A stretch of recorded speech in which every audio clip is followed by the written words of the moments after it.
భవత్ media news కి స్వాగతం. Bulletin లో ముందుగా హెడ్లైన్స్.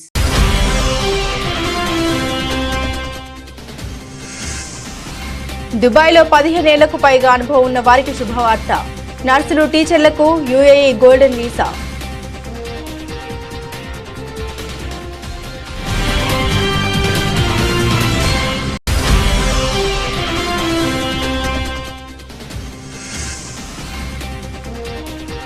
ట్రంప్ను కలిసిన ముఖేష్ అంబానీ. ట్రంప్తో పలు అంశాలపై అంబానీ కాసేపు చర్చ.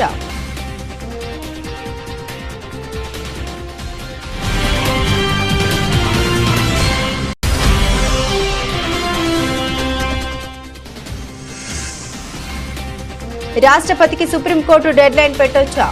అత్యున్నత న్యాయస్థానానికి రాష్ట్రపతి ముర్ము సూటి ప్రశ్న.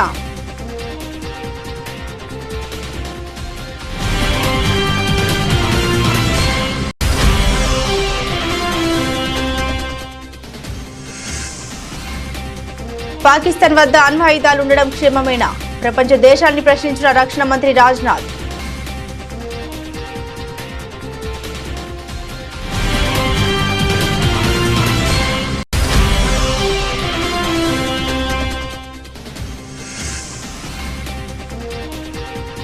సరస్వతి పుష్కరాలు ప్రారంభం. భారీగా తరలి వస్తున్న భక్తులు.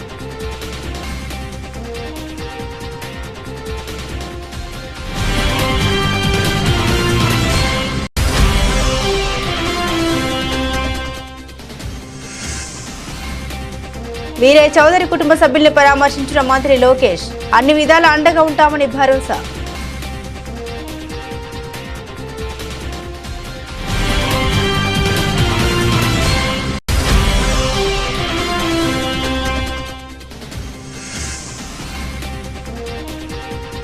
ఓరుగల్లులో అందగత్తెల సందడి. యునెస్కో గుర్తింపు పొందిన రామప్పలో సందడి.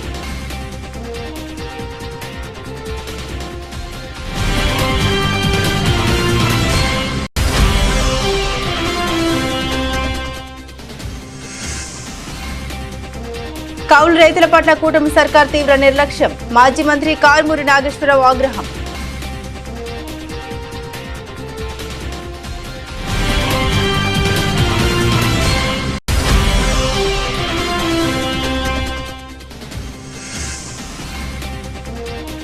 కంచ గచ్చిబౌలి భూముల వ్యవహారం. ప్రభుత్వ అధికారులపై సుప్రీంకోర్టు సీరియస్.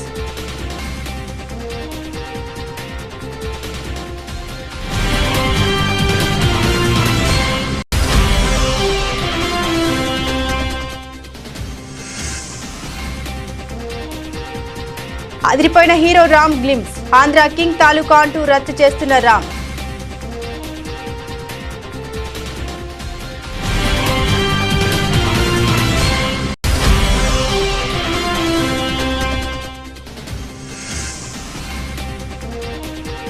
ఫ్రాంచైజీలకు ఊరటనిచ్చిన బీసీసీఐ. నిబంధన సడలింపునకు ఓకే.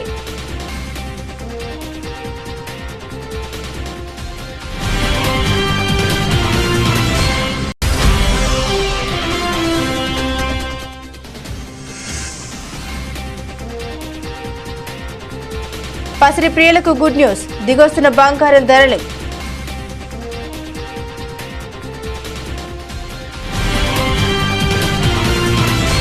నర్సులకు 10 ఏళ్ల గోల్డెన్ వీసా ఇవ్వనున్నట్లు యునైటెడ్ అరబ్ ఎమిరేట్స్ యుఏఈ ఈ నెల 12న ప్రకటించింది.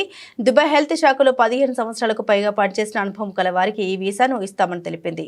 ఎంపిక చేసిన విదేశీయులకు 10 ఏళ్ల రెసిడెన్సీని ఇచ్చే గోల్డెన్ వీసా పథకాన్ని 2019లో ప్రారంభించారు. విద్యా, వైద్య రంగాల్లో క్వాలిఫైడ్ ప్రొఫెషనల్స్, పెట్టుబడిదారులు, ఔత్సాహిక పారిశ్రామికవేత్తలు, సాంకేతిక పరిజ్ఞానం, సృజనాత్మకత పరిశ్రమలు, గేమింగ్ వంటి రంగాల్లో పనిచేస్తే నైపుణ్యం గల కార్మికులు ఈ వీసాను పొందవచ్చు.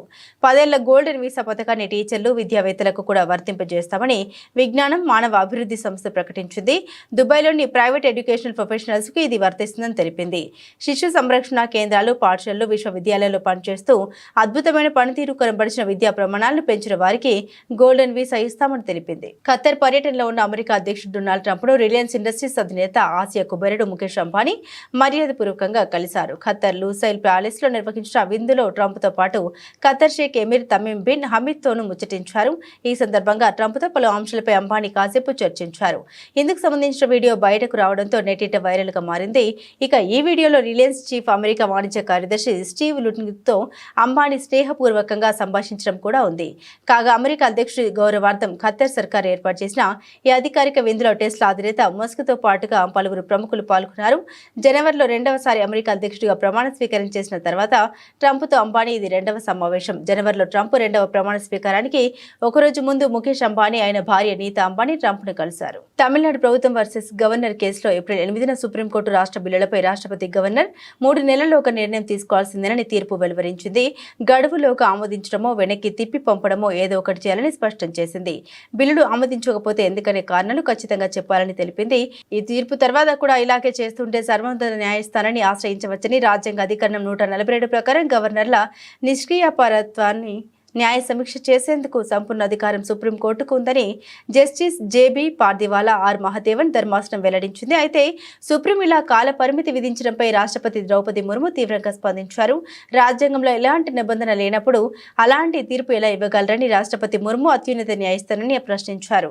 Justice JB Pardiwala justice R Mahadevan ఇచ్చిన 415 పేజీల తీర్పును సమీక్షించాలని కోరుతూ పిటిషన్ దాఖలు చేశారు। రాజ్యాంగంలోని ఆర్టికల్ 143 క్లాజ్ 1 కింద రాష్ట్రపతికి అరుదైన అధికారాన్ని ఉపయోగించి 14 ప్రశ్నలపై సుప్రీంకోర్టు అభిప్రాయాన్ని కోరారు। రక్షణ మంత్రి రాజ్నాథ్ సింగ్ నేడు జమ్మూ కాశ్మీర్లో పర్యటించారు। అక్కడ 15 కార్ ప్రధాన కార్యాలయం ఉన్న బాదామి బాగ్ కంటోన్మెంట్ ను సందర్శించారు। రక్షణ మంత్రితో పాటుగా army chief general Upendra Dwivedi సైతం జమ్మూ పర్యటనకు వెళ్లనున్నారు। నియంత్రణ రేఖ ప్రాంతాన్ని కూడా వీరు పరిశీలించారు। సరిహద్దుల ప్రస్తుత పరిస్థితి గురించి సైనికులను అడిగి తెలుసుకున్నారు। అనంతరం రాజ్నాథ్ సింగ్ మాట్లాడుతూ ఆపరేషన్ సింధూర్ భారతదేశం చరిత్రలో ఉగ్రవాదానికి వ్యతిరేకంగా నిర్వహించిన అతిపెద్ద ఆపరేషన్ అని తెలిపారు। 35-40 సంవత్సరాలుగా భారతదేశం సరిహద్దు ఉగ్రవాదాన్ని ఎదుర్కొంటుంది। ఉగ్రవాదానికి వ్యతిరేకంగా మనం ఎంతవరకైనా వెళ్ళగలమని నేడు భారతదేశం మొత్తం ప్రపంచానికి స్పష్టం చేసిందన్నారు। ऑपरेशन सिंदूर आतंकवाद के खिलाफ भारत द्वारा चलाई गई अब तक के इतिहास की मैं मानता हूं यह सबसे बड़ी कार्रवाई है। 35-40 वर्षों से भारत सरहद पार से चलाई जा रही आतंकवाद का सामना कर रहा है। आज भारत ने पूरी दुनिया को यह साफ कर दिया है, यह स्पष्ट कर दिया है कि आतंकवाद के खिलाफ हम किसी भी हद तक जा सकते हैं। साथियों, आतंकवादियों ने पहलगाम में आतंकवादी घटना को अंजाम देकर भारत के मस्तक पर चोट पहुंचाने की कोशिश की है। भारत की सामाजिक एकता को तोड़ने का भी प्रयास किया गया है। उन्होंने भारत के माथे पर वार किया, हमने उनकी छाती पर वार किया है और छाती पर घाव किया है। पाकिस्तान के जख्मों का इलाज इसी बात में है कि वो भारत विरोधी और आतंकवादी संगठनों को पनाह देना बंद करे और अपनी जमीन का इस्तेमाल भारत के खिलाफ किसी भी सूरत में न होने दे।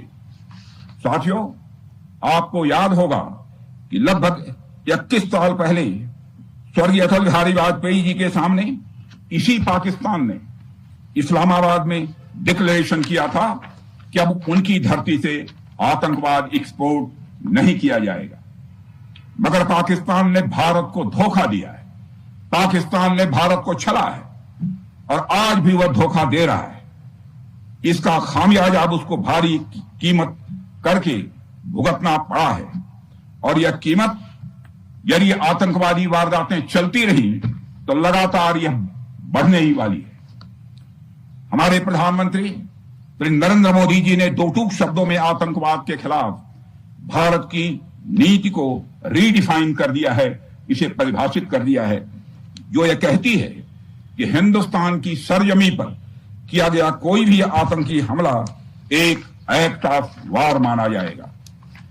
दोनों देशों में जो अंडरस्टैंडिंग बनी है फिलहाल वह इसी बात को लेकर है कि सरहद पार से कोई बेजा हरकत अब नहीं की जाएगी। अगर की गई तो बात निकलेगी तो बहुत दूर तक जाएगी। साथ ही हमारे प्रधानमंत्री ने यह भी साफ कर दिया है, आतंक और बातचीत कदापि एक साथ नहीं चलेंगे और अगर बात होगी तो आतंकवाद पर होगी और पाक ऑक्युपाइड कश्मीर पर ही होगी। साथियों, ऑपरेशन सिंदूर की कामयाबी ने पाकिस्तान में छिपे की संगठनों और उनके आकाओं को भी यह साफ बता दिया है कि वे कहीं भी अपने आप को महफूज और सुरक्षित न समझें। अब वे हमारे बहादुर भारतीय सेनाओं के निशाने पर हैं। दुनिया जानती है हमारी सेनाओं का निशाना अचूक है और वो जब वो निशाना लगाते हैं तो गिनती करने का काम वह दुश्मनों पर छोड़ देते हैं। साथियों, आज आतंकवाद के खिलाफ भारत की प्रतिज्ञा कितनी कठोर है इसका पता इसी बात से चलता है कि हमने उनके न्यूक्लियर ब्लैकमेल की भी परवाह नहीं की। पूरी दुनिया ने देखा है कि कैसे गैर जिम्मेदाराना तरीके से पाकिस्तान द्वारा కాళేశ్వరం త్రివేణి సంగమం వేద మంత్రోచ్చరణతో మారుమోగింది. దక్షిణాది రాష్ట్రాల్లోని ఏకైక క్షేత్రం అంతర్వాహినిగా ప్రవహిస్తున్న సరస్వతి సంగమంలో ఉదయం 5:44 పుష్కరాలు లాంఛనంగా ప్రారంభమయ్యాయి. గురువారం వేకోజామున త్రివేణి సంగమ తీరాన సరస్వతి నదికి పుష్కరుడి ఆహ్వానించే కార్యక్రమం అంగరంగ వైభవంగా నిర్వహించారు. త్రివేణి సంగమ క్షేత్రం త్రిలింగ క్షేత్రం అయిన కాళేశ్వరం అత్యంత అరుదైన ఘట్టానికి వేదికగా నిలిచింది. ఇప్పటి వరకు సాంప్రదాయానికే పరిమితమైన సరస్వతి పుష్కరాలు ఈసారి అధికారికంగా రాష్ట్ర ప్రభుత్వం నిర్వహిస్తోంది. గోదావరి ప్రాణహిత నదులు కలిసిన చోట అంతర్వాహినిగా సరస్వతి నది ఉద్భవించిన ప్రాంతంలో గురువారం ఉదయం 5:44 సరస్వతి పుష్కరాలు ప్రారంభమయ్యాయి. గోదావరి పుష్కరాల సమయంలో వీఐపీ ఘాట్ సరస్వతి ఘాట్లో సరస్వతి నది పుష్కరాలను నిర్వహిస్తున్నారు. రాష్ట్ర ఐటీ పరిశ్రమల శాఖ మంత్రి దుద్దిల్ల శ్రీధర్ బాబు, ఆయన సతీమణి దేవాదాయ శాఖ principal secretary Shailaja Ramaiyer, high court న్యాయమూర్తి సూరపల్లి నంద, భూపాలపల్లి ఎమ్మెల్యే గండ్ర సత్యనారాయణరావు, జయశంకర్, భూపాలపల్లి జిల్లా collector Rahul Sharma, trading corporation chairman Aitha Prakash రెడ్డిలతో పాటుగా పలువురు ప్రముఖులు త్రివేణి సంగమ క్షేత్రంలో సరస్వతి పుష్కర వేడుక ప్రారంభోత్సవ కార్యక్రమానికి హాజరయ్యారు. విఘ్నాధిపతి అయిన విఘ్నేశ్వరునికి తొలి పూజలు చేసిన తర్వాత సరస్వతి నది పుష్కర మహోత్సవ వేడుకలకు అంకురార్పణ చేశారు.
ఇటీవల ఒంగోలులో దారుణ హత్యకు గురైన టీడీపీ నేత మాజీ ఎంపీపీ ముప్పవరపు వీరయ్య చౌదరి కుటుంబ సభ్యులు విద్యా ఐటీ శాఖల మంత్రి నారా లోకేష్ పరామర్శించారు. ఈ రోజు ఉదయం ప్రకాశం జిల్లా నాగులుపులపాడు మండలం అమనబ్రోల్లోని వీరయ్య చౌదరి నివాసానికి వెళ్లిన మంత్రి లోకేష్ ముందుగా ఆయన చిత్రపటానికి పూలమాల వేసి నివాళులర్పించారు. అనంతరం వీరయ్య చౌదరి సతీమణి, కుమారుడు, ఇతర కుటుంబ సభ్యుల్ని పరామర్శించి ధైర్యం చెప్పారు. వీరయ్య చౌదరితో తనకున్న అనుబంధాన్ని ఈ సందర్భంగా మంత్రి గుర్తు చేసుకున్నారు. వీరయ్య చౌదరి కుటుంబానికి పార్టీ అన్ని విధాలా అండగా ఉంటుందని భరోసా ఇచ్చారు. కుటుంబ సభ్యులకు తన ప్రగాఢ సానుభూతిని తెలియపరిచారు. ఈ కార్యక్రమంలో మంత్రులు డోలాబాల వీరాంజనేయ స్వామి, గొట్టిపాటి రవి, ఎమ్మెల్యేలు దామచర్ల జనార్దన్, ఉగ్ర నరసింహారెడ్డి, బిఎన్ విజయకుమార్, ఇంటూరి నాగేశ్వరరావు, జిల్లా టీడీపీ ప్రజాప్రతినిధులు, నాయకులు, పార్టీ శ్రేణులు పాల్గొన్నారు. మిస్వాల్ పోటీలో పాల్గొనేందుకు హైదరాబాద్కు వచ్చిన యువతులు 2 బృందాలుగా విడిపోయి ఉమ్మడి వరంగల్ జిల్లాలో పర్యటించారు. ఒక బృందం 1000 స్తంభాల గుడిని కిలా వరంగల్ సందర్శించింది. కేసీఆర్ హయాంలో యునెస్కో గుర్తింపు పొందిన రామప్ప గుడిని మరో బృందం సందర్శించింది. యువతుల పర్యటన నేపథ్యంలో రామప్ప గుడి, 1000 స్తంభాల ఆలయం, కిలా వరంగల్ తో పాటు నగరాన్ని సుందరంగా అలంకరించారు. వరల్డ్ హెరిటేజ్ దేవాలయంగా యునెస్కో గుర్తింపు పొందిన రామప్ప దేవాలయాన్ని సందర్శించిన 20 దేశాలకు చెందిన అందగత్తెల బృందం కాకతీయ శిల్పకళను, కట్టడాలను తనివితీరా తిలకించి అబ్బురపడింది. ఆలయ విశిష్టత, చరిత్రను గైడ్లు వారికి వివరించారు. పట్టు చీరలు, పట్టు పరికిన్లు, నుదుటిన బొట్టుతో తెలంగాణ అమ్మాయిల రామప్ప పరిసరాల్లో అందగత్తెలు సందడి చేశారు. మంత్రి సీతక్క సుందరిమణుల పర్యటనను పర్యవేక్షించారు. రాణి రుద్రమ్మదేవి వేషధారణలో తెలంగాణ సాహితీ అకాడమీ చైర్పర్సన్ అలెఖ్య పుంజ్వరి ఆధ్వర్యంలో కాకతీయ రాజుల పరిపాలన అంశాలను నృత్య రూపంలో వివరించారు. రంజిత్ పేరిణి నృత్య కళా బృందం 65 మంది పేరిణి కళాకారులతో సత్యం, శివం, సుందరం, శివతాండవం ప్రదర్శనను లైట్ అండ్ సౌండ్ షోతో ప్రదర్శించింది. His name is Rudreshwar. back. You have to do prayer to God. Why? Because your future brightness. Hare Namo Parvati Padme Har Har Namah Shivaya Namah Namah Namah Namah Ugraya Namo Agre Vadaya Gadore Vadaya Namo Agre Jahani Aseta Namo Vrikshe Jawahari Namo Agre Jahani Aseta Namo Vrikshe Jawahari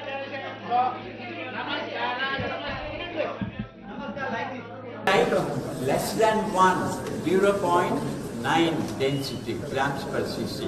If I put this, now you see it floats on water. Now you could see, this is the great skill of the Kakatiya architects who have built this temple 800 years back. Now why did they create this floating brick? They would have realized at that time that if they use the normal brick, there will be heavy load on the foundation. So the whole temple will sink and get destroyed. So this is what we call creative genius of those sculptors who have visualized what's going to happen after 800 years, after 1000 years. Now this whole area was subjected to earthquakes, and this withstood so many earthquakes. Now you can see there are a few failures of the beam. In spite of such earthquakes, still the structure is very safe. These are all the great engineering marvels of this wonderful. రాష్ట్రంలో కౌలు రైతుల పట్ల కూటమి ప్రభుత్వం తీవ్ర నిర్లక్ష్యంతో వ్యవహరిస్తోందని మాజీ మంత్రి వైఎస్ఆర్సీపీ రీజనల్ కోఆర్డినేటర్ కారుమూరి నాగేశ్వరరావు మండిపడ్డారు. తాడపల్లి వైఎస్ఆర్సీపీ కేంద్ర కార్యాలయంలో మీడియాతో మాట్లాడుతూ కౌలు రైతులకు ప్రభుత్వ పరంగా అందించాల్సిన సంక్షేమ పథకాలను ఎగ్గొట్టేందుకు ప్రభుత్వం కుట్ర చేస్తుందని ఆగ్రహాన్ని వ్యక్తం చేశారు. రాష్ట్రంలో సెంటు భూమి కూడా లేని దాదాపు 10 లక్షల మంది కౌలుదారుల పట్ల ప్రభుత్వం అత్యంత దారుణంగా వ్యవహరిస్తుందని ధ్వజమెత్తారు. కౌలుదారీ కార్డులు ఉండటం వల్ల వాళ్ళకి విత్తనాల్లో సబ్సిడీ కానీ ఏదైనా పంట నష్టంలో మరి ఇన్పుట్ సబ్సిడీ విషయంలో కానీ మరి ఏదైతే రైతు భరోసా విషయంలో కానీ బ్యాంకు లోన్ల విషయంలో కానీ సున్నా వడ్డీ విషయంలో కానీ అన్నీ కూడా ఈ కౌలు కార్డు ద్వారా ఈ కౌలు రైతులందరూ కూడా పొందటం జరిగేది. కానీ ఈ కూటమి ప్రభుత్వం వచ్చిన తర్వాత దాన్ని గాలి కొదిలేసే పని చేశారు.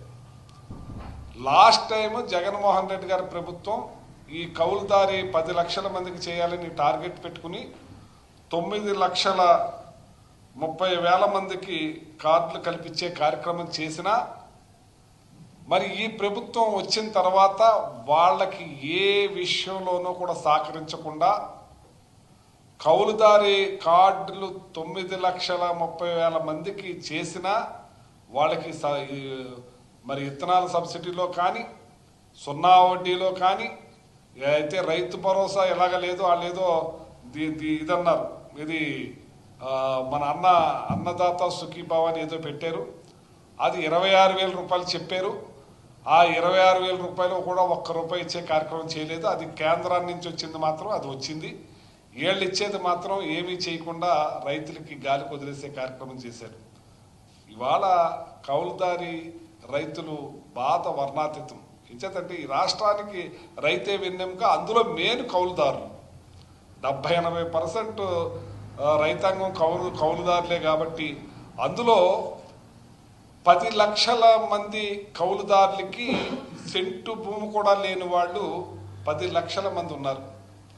ఈ 10 లక్షల మంది కూడా వాళ్ళకి సెంటు భూమి కూడా లేదు. ఓన్లీ కౌలు దాని మీద చేసే దాని మీద ఆధారపడి బతికేవాళ్ళు.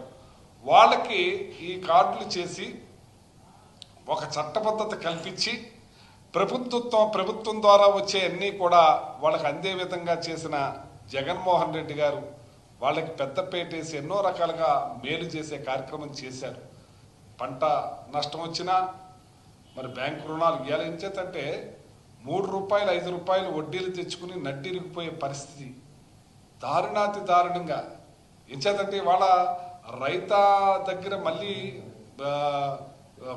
మన దళారీ ఎంటర్ అయిపోయారు. దళారీ ఎంటర్ అయిపోయి అక్కడ కూడా ₹200 లాస్ అయిపోతుంది కౌలుదారి రైతులకి. అది లాసు, మళ్ళీ ఇంట్రెస్ట్ లాసు. ఇది ప్రతిదీ కూడా మూలికే నక్క మీద తాటికాయ పడ్డట్టుగా ఈ కౌలుదారి కార్డులు. హైదరాబాద్ కంచా గచ్చిబౌలి భూముల వ్యవహారంపై సుప్రీంకోర్టులో ఈ రోజు విచారణ జరిగింది.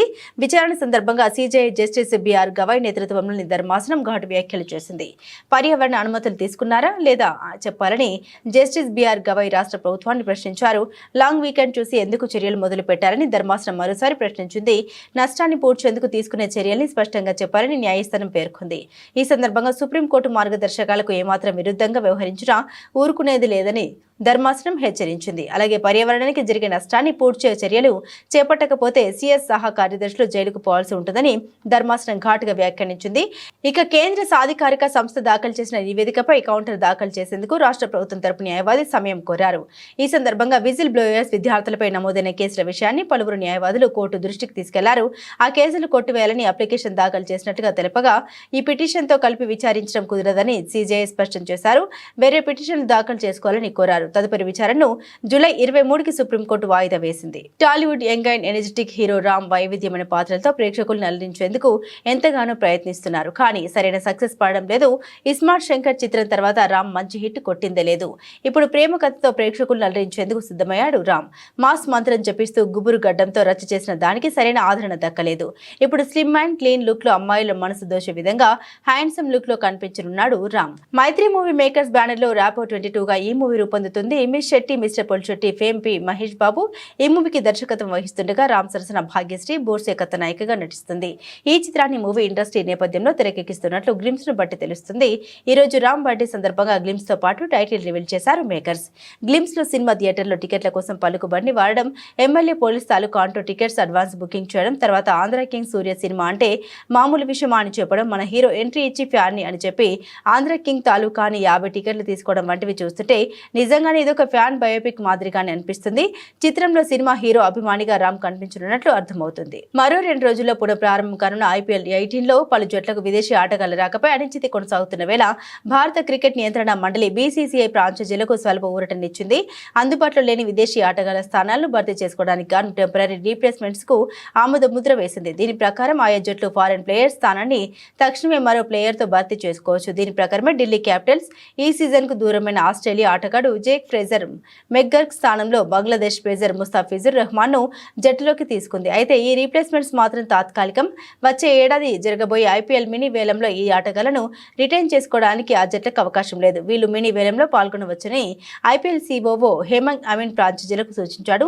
స్వదేశాలకు వెళ్లిన వారిలో ఎవరు తిరిగి వస్తారు అన్న దానిపై ఆందోళన పడ్డ ఫ్రాంచైజీలు ఆస్ట్రేలియాకు చెందిన పలువురు మినహా మిగిలిన దేశాల ఆటగాళ్లంతా తిరిగి రావడానికి సంసిద్ధత వ్యక్తం చేయడంతో ఊపిరి పీల్చుకున్నాయి.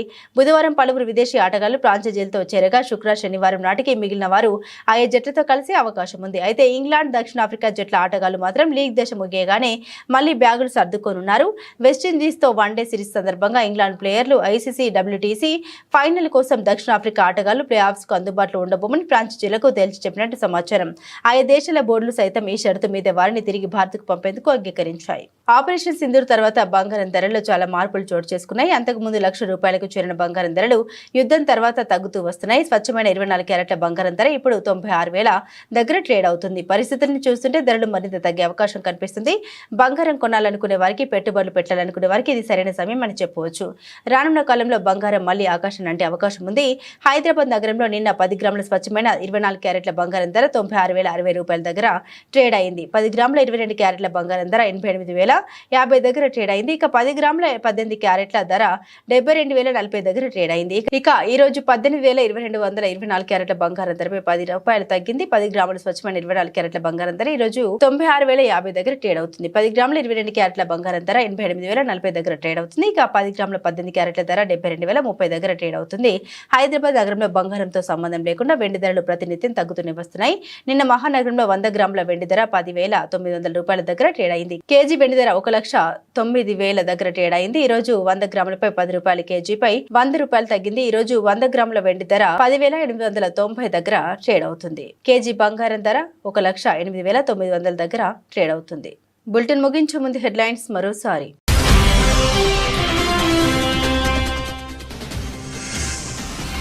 దుబాయ్లో 15 ఏళ్లకు పైగా అనుభవం ఉన్న వారికి శుభవార్త. నర్సులు, టీచర్లకు UAE గోల్డెన్ వీసా.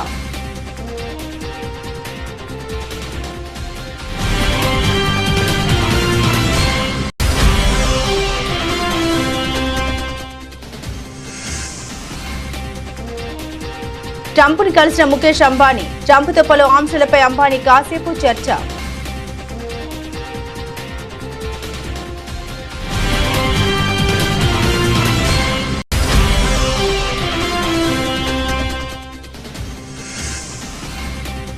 రాష్ట్రపతికి సుప్రీంకోర్టు డెడ్లైన్ పెట్టొచ్చా?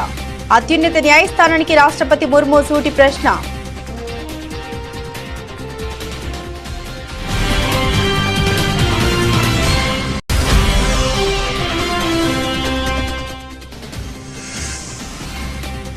పాకిస్తాన్ వద్ద అణ్వాయుధాలు ఉండడం క్షేమమేనా? ప్రపంచ దేశాల్ని ప్రశ్నించిన రక్షణ మంత్రి రాజ్నాథ్.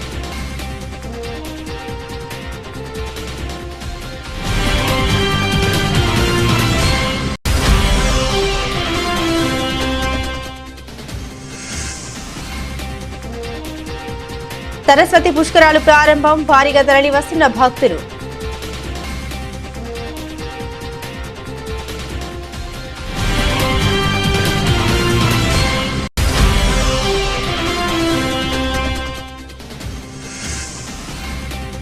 వీరే చౌదరి కుటుంబ సభ్యుల్ని పరామర్శించిన మంత్రి లోకేష్. అన్ని విధాల అండగా ఉంటామని భరోసా.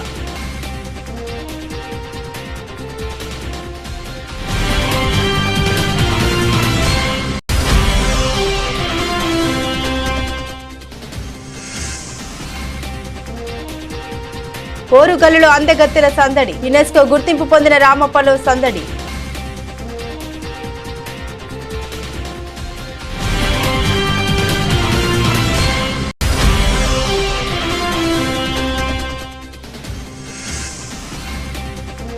కౌలు రైతుల పట్ల కూటమి సర్కార్ తీవ్ర నిర్లక్ష్యం. మాజీ మంత్రి కారుమూరి నాగేశ్వరరావు ఆగ్రహం.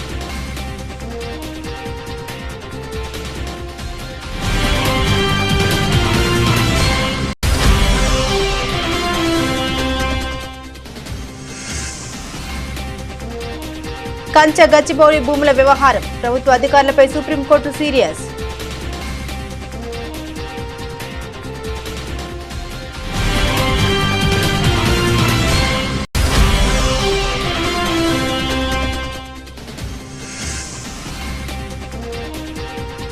అదిరిపోయిన hero Ram glimpse. Andhra king taluka అంటూ రచ్చ చేస్తున్న రామ్.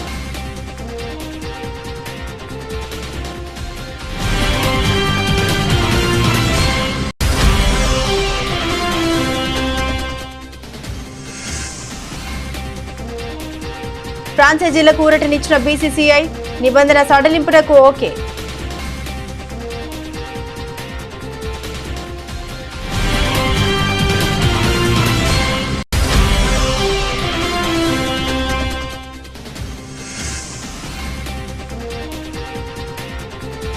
పసిరి ప్రియులకు గుడ్ న్యూస్. దిగొస్తున్న బంగారం ధరలు.